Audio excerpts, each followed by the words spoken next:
Hello world! I am Maya from Simple Mountain Life. I hope your year of 2025 have been going good.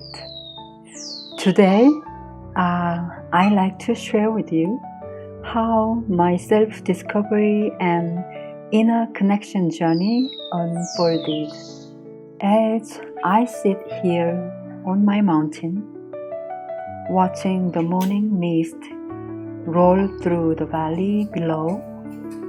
I often reflect on what it truly means to know oneself.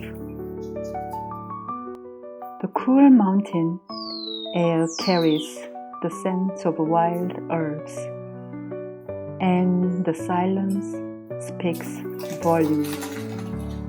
A stark contrast to where my journey began. What does it mean to know oneself? In my understanding, knowing oneself begins with knowing one's root.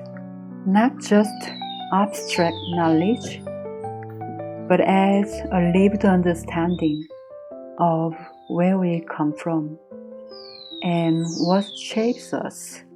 Like a tree, we must understand both our visible part and our hidden root that draw nourishment from deep within the earth. My journey to self-discovery and inner connection unfolded in 3 pivotal moves, each stripping away another layer of external noise. First, from New York City to Vilcabamba, Ecuador, 16 years ago. From the constant symphony of siren and subway rumbles to the pure song of mountain birds and rustling leaves. This wasn't just a geographical shift. It was an intentional stepping away from the endless pursuit of something, that unnamed goal that keeps so many of us running without destination. The shift from concrete canyon to mountain valleys wasn't just about changing scenery. It was about changing the very rhythm of my existence. Second came the move from the town of Vilcabamba to the mountain, where I committed to understanding life itself. Even a small town can carry the rhythm of collective human striving. The mountain offered a different tempo altogether. Here, time flows like the mountain stream, sometimes rushing, sometimes gentle, but always in natural rhythm. The town's gentle bustle faded into the profound silence of altitude, where each breath reminds me of my place in the world. Third was choice of 7 years in solitude, perhaps the most profound move of all. During this time, I re-examined my personal history, not in isolation, but as part of a greater web. The stories of my family, my country, and how everything interweaves. Like a potter, working with the clay, I began to reshape my understanding of who I am. Each memory, each family story, each cultural thread became part of the vessel of self-understanding I was creating. This deep dive revealed a fundamental truth. No person or nation stands alone. We are all thread in an intricate tapestry. our individual stories impossible to separate from the whole. Living on this mountain has allowed me to cease searching externally and turn my gaze inward, not seeking out there but finding presence here and now within myself. It's as if each step away from the bustling world was actually a step closer to understanding my place within it. The mountain became my teacher, its lessons written in a language of seasons, storms, and silence. While living alone on the mountain, I learned life's fundamental lessons anew. How to boil water and cook rice with just a handful of twigs instead of gas stove. How to shower without hot water. How to manage morning necessities without a bathroom. I learned how to cut overgrown bushes with a machete.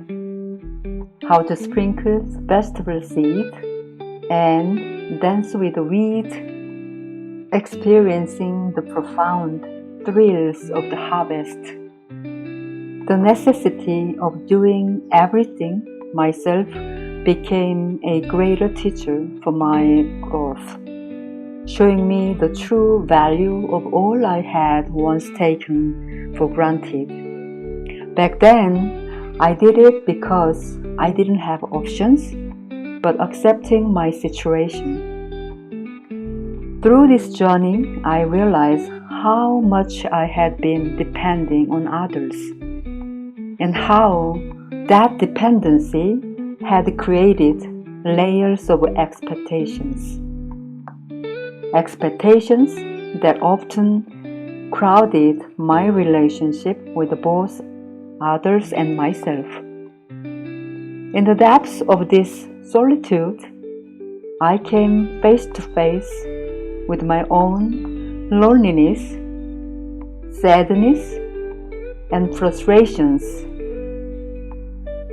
And finally, in seeing these parts of myself so clearly, I learned to view myself with compassion. Now, after 13 years on the mountain, I've come full circle to a new understanding.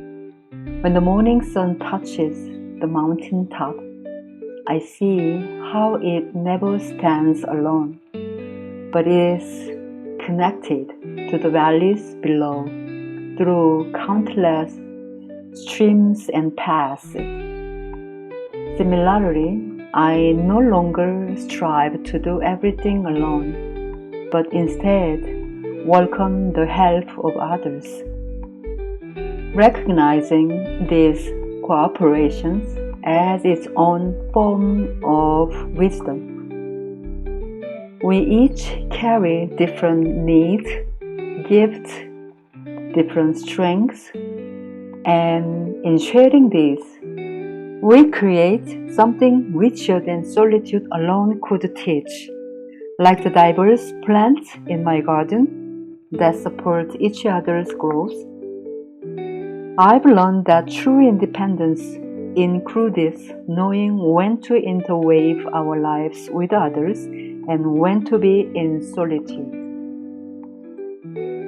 This too is part of knowing oneself, understanding not just our capabilities, but also where we can gracefully allow others to complement our journey.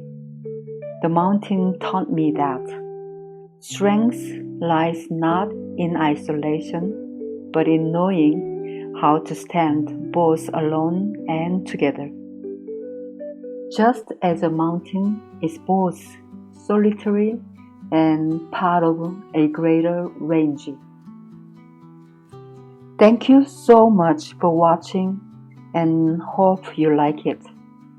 If you like my content, please subscribe my channel and join me on this journey.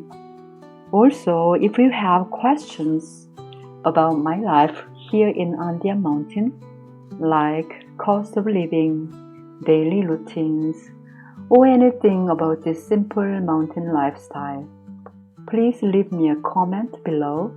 I'd like to share more with you. Look forward to seeing you in next video.